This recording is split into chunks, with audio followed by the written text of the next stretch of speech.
Bapak Ibu saudara-saudari terkasih, marilah kita dalami dipanggil kepada kekudusan katekese yang kedua.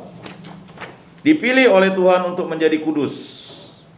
Apa panggilan keluarga kita? Santo Paulus yang dipanggil Tuhan untuk mengalami perubahan hidup secara radikal, kita bisa lihat di Kisah Para Rasul bab 9 ayat 1 sampai 28. Memberi jawaban sebagai berikut. Terpujilah Allah dan Bapa Tuhan kita Yesus Kristus, yang dalam Kristus mengaruniakan kepada kita segala berkat rohani di dalam surga, sebab di dalam Dia Allah telah memilih kita sebelum dunia dijadikan, supaya kita kudus dan tak bercacat di hadapannya. Surat Rasul Paulus kepada jemaat di Efesus bab 1 ayat 3 sampai 4. Sebuah keluarga lahir dari keputusan seorang pria dan seorang wanita untuk memulai perjalanan hidup bersama dengan ditopang oleh rahmat Kristus. Dalam perjalanannya, hidup perkawinan dipenuhi dengan hal-hal baru dan tantangan-tantangan baru untuk dihadapi. Hidup sebagai suami istri sebagaimana dikatakan dalam ritus perkawinan adalah jalan baru menuju pengudusan. Perkawinan adalah jalan istimewa menuju kekudusan. Saya ulangi lagi, perkawinan adalah jalan istimewa menuju kekudusan. Dengan cara yang sama, kehidupan keluarga adalah suatu jalinan relasi yang terkadang rumit dan tidak selalu mudah. Situasi itu menjadi kesempatan yang baik untuk merenungkan karya Roh Allah yang dapat membuat hati manusia bertobat, mengubah sikap dan membuat anggota keluarga mampu mencintai sebagaimana Kristus mencintai. Kekudusan, panggilan untuk semua. Sebab akulah Tuhan Allahmu, maka haruslah kamu menguduskan dirimu dan haruslah kamu kudus, sebab aku ini kudus. Imamat 11 ayat 44. Paus Fransiskus dalam seruan apostolik Gaudete et Exsultate, dokumen ketiga dari kepausannya, mendorong setiap orang untuk menanggapi panggilannya masing-masing menuju kepada kekudusan Allah, tidak memanggil semua orang secara acak dan umum. Ia menyampaikan panggilannya secara pribadi kepada setiap orang. Marilah kita memperhatikan beberapa permenungan Bapa Suci yang menyatakan secara jelas ajak untuk tidak ikut menerima panggilan kekudusan secara pribadi. Saya senang melihat kekudusan yang ada dalam kesabaran umat Allah, dalam diri orang tua yang membesarkan anak-anaknya dengan kasih sayang yang sangat besar, dalam diri laki-laki dan perempuan yang bekerja keras untuk menafkahi keluarga mereka, dalam diri mereka yang sakit, dalam diri kaum religius lanjut usia yang tetap tersenyum, di dalam kegigihan perjuangan mereka untuk terus maju hari demi hari. Saya melihat kekudusan dari gereja yang militan. Seringkali hal tersebut merupakan kekudusan dari pintu sebelah, mereka yang hidup dekat dengan kita. Mereka mencerminkan kehadiran Allah, atau dengan kata lain tingkat menengah kekudusan. Gaudete et Exsultate artikel 7. Semua orang beriman dalam keadaan dan status manapun juga dipanggil oleh Tuhan untuk menuju kesucian yang sempurna, seperti Bapa sendiri sempurna, masing-masing melalui jalannya sendiri. Gaudete et Exsultate artikel 10. Masing-masing melalui jalannya sendiri, yang penting adalah masing-masing umat beriman menegaskan jalannya sendiri dan menghasilkan apa yang terbaik dari dirinya. Karunia begitu personal yang Allah tempatkan di dalam dirinya. 1 Korintus 12 ayat 7, daripada berusaha keras untuk mencoba meniru sesuatu yang tidak dimaksudkan baginya. Gaudete et Exsultate artikel 11. Jadi Bapak Ibu saudara-saudari yang terkasih, jangan sampai ada pandangan hubungan suami istri itu lalu tidak sakral. Yang tidak sakral itu adalah hubungan bukan dengan suami atau istri yang tidak menerima sakramen perkawinan. Jadi hubungan suami istri itu sakral, kudus. Ya. Jadi jangan ada yang mengatakan ya kan hubungan suami istri itu adalah tidak sakral, itu kudus. Yang tidak sakral hubungan, ya sampai Yesus katakan, ya, jika kamu memandang perempuan itu dan menginginkan hatimu, kamu sudah berzina dalam hati. Bayangkan itu sangat radikal apa yang dikatakan Yesus. Jika matamu menyesatkan kamu, cungkillah. Jika tanganmu menyesatkan kamu, potonglah. Kan begitu kan? Jika kakimu menyesatkan kamu, penggallah. Lebih baik kamu bermata satu, bertangan satu, berkaki satu, masuk ke dalam kerajaan surga daripada, ya kan, dalam keadaan utuh tapi dicampakkan ke dalam neraka.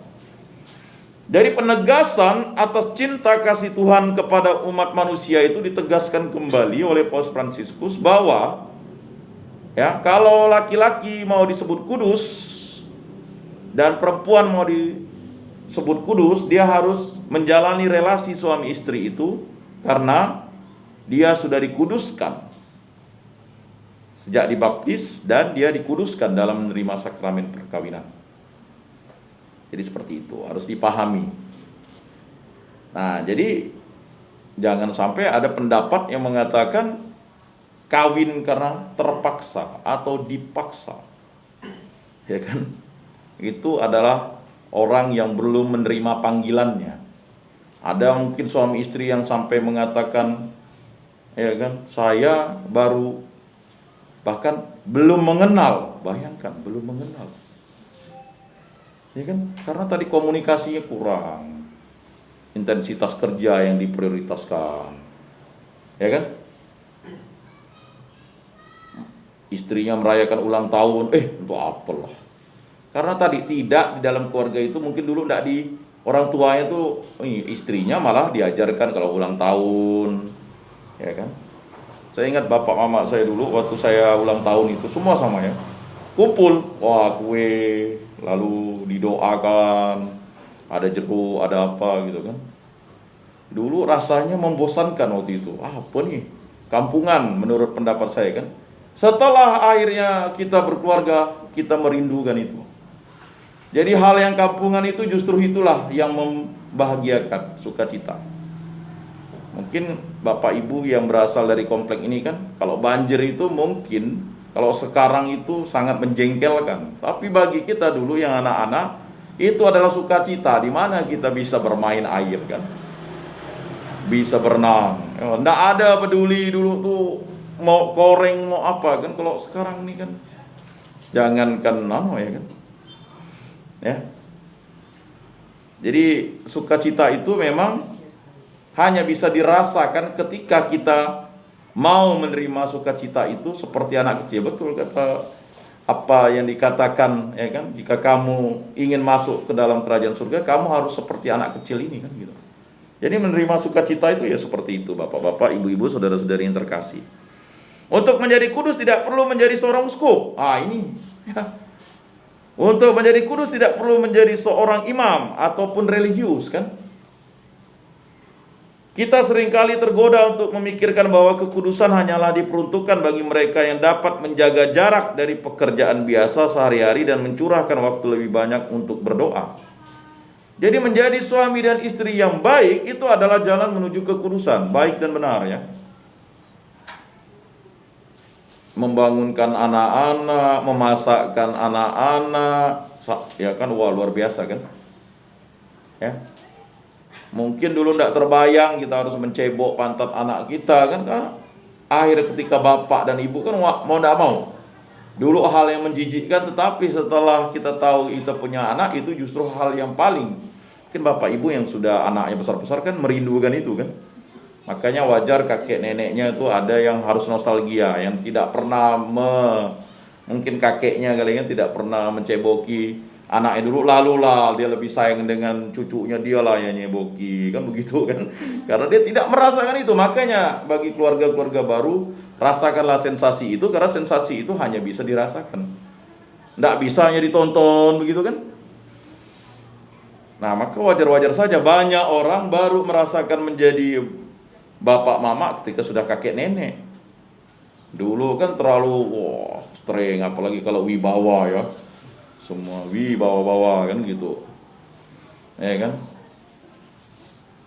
Apalagi kalau ada aturan di keluarga, laki-laki itu pantang, misalnya jemur pakaian, apalagi megang, mohon maaf, celana katuk dan BH istri. Wah, makinlah itu menjadi mitos dan kutukan.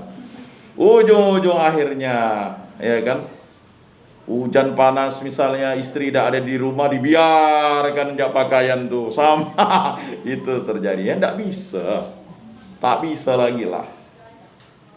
Jadi memang terkadang itu harus dipahami bahwa menjadi suami dan istri itu hal-hal yang sepele itulah jalan kekudusan. Tidak perlu hal-hal yang besar-besar. Nah, jadi Bapak Ibu saudara-saudari yang terkasih, ya, bukan seperti itu kita semua dipanggil untuk menjadi kudus dengan menghayati hidup kita dengan kasih dan masing-masing memberikan kesaksian sendiri dalam kegiatan setiap hari dimanapun kita berada. Apakah Anda seorang anggota hidup bakti? Jadilah kudus dengan menghayati persembahan diri Anda dengan sukacita. Jadi kalau kita ini marah-marah, bagaimana kita mau jadi kudus, sukacita, senang kan? Apakah Anda menikah? Jadilah kudus dengan mengasihi dan memperhatikan suami atau istri Anda. Nah itu.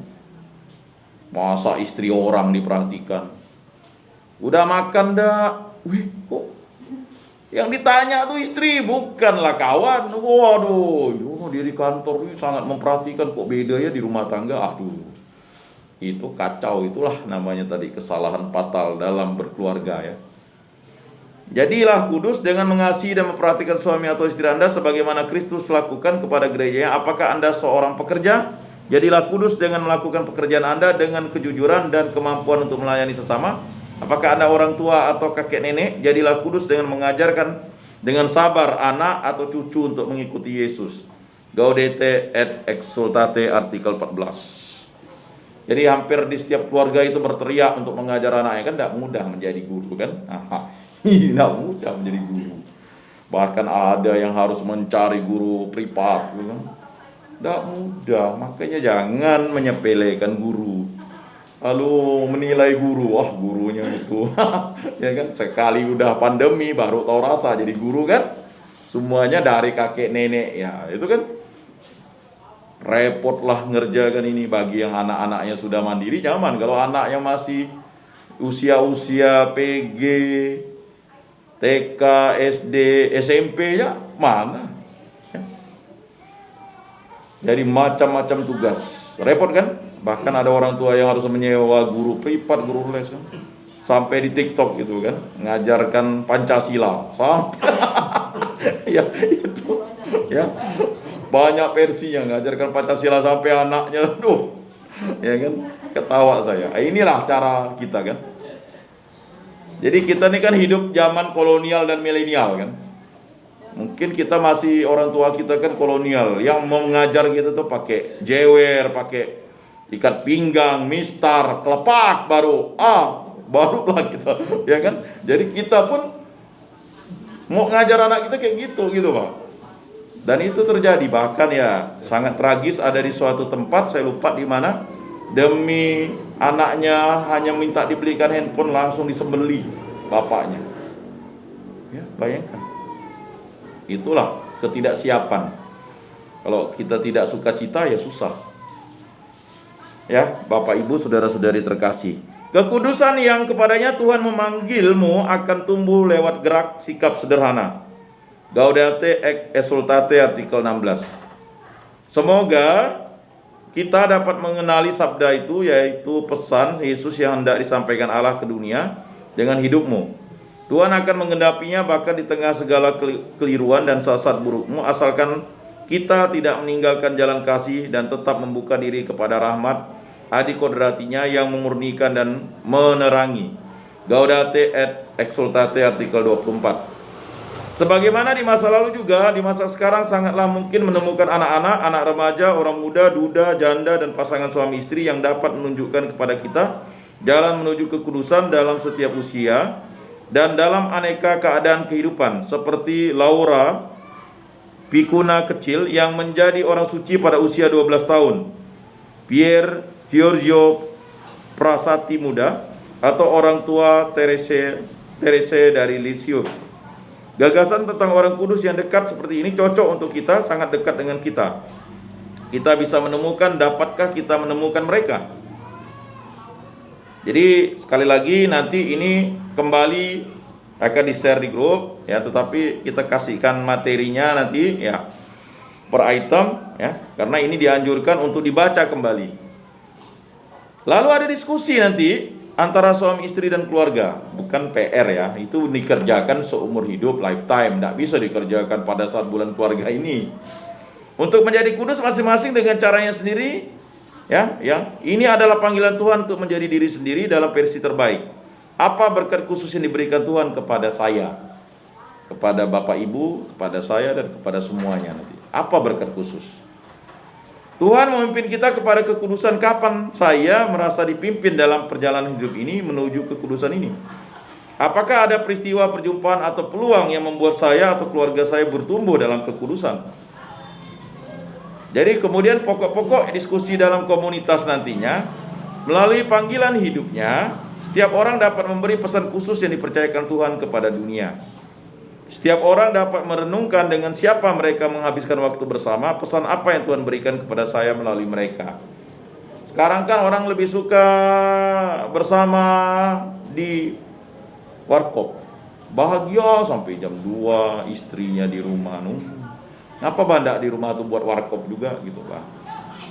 Oh, enggak ada WiFi, beli ya WiFi, ya kan? Oh, kopinya beda, apa yang beda? Nah, marilah kita memikirkan beberapa hari terakhir ini. Marilah kita berbagi dalam kesederhanaan yang utusan Tuhan yang telah kita temui. Ya, kita tidak tahu hari terakhir kita itu kan setiap hari sebenarnya, ya kan? Tidur nanti bobo, lalu lah tidak bangun-bangun kan? Kan gitu. Pulang dari sini, kita kan semua berharap masih bisa hidup nanti untuk waktu ke depan kan? Tapi kan kita kembali lagi, ya kan? Kasihlah pesan-pesan momen sukacita kepada orang-orang yang kita cintai itu, sehingga akan dikenang seumur hidup dan menjadi semacam, ya kan, kenangan yang menciptakan kita menjadi baik dan benar. Jadi seperti itu. Baik Bapak Ibu, saudara-saudari yang terkasih, itulah kata